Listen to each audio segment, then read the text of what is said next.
We bring you the answers to all your questions. Be better than others. Enjoy the benefits of knowledge. Accept the answers from us. In any event, the pizza chains aren't doing anything illegal.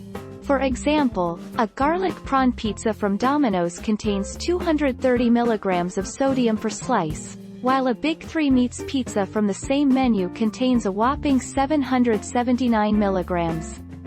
Opting for a thin crust can also cut down on the salt content due to the smaller volume of dough.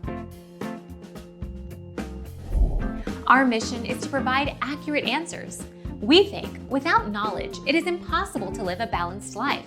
Be competent, be skillful. Thank you for watching. Don't forget to subscribe and hit the bell notification.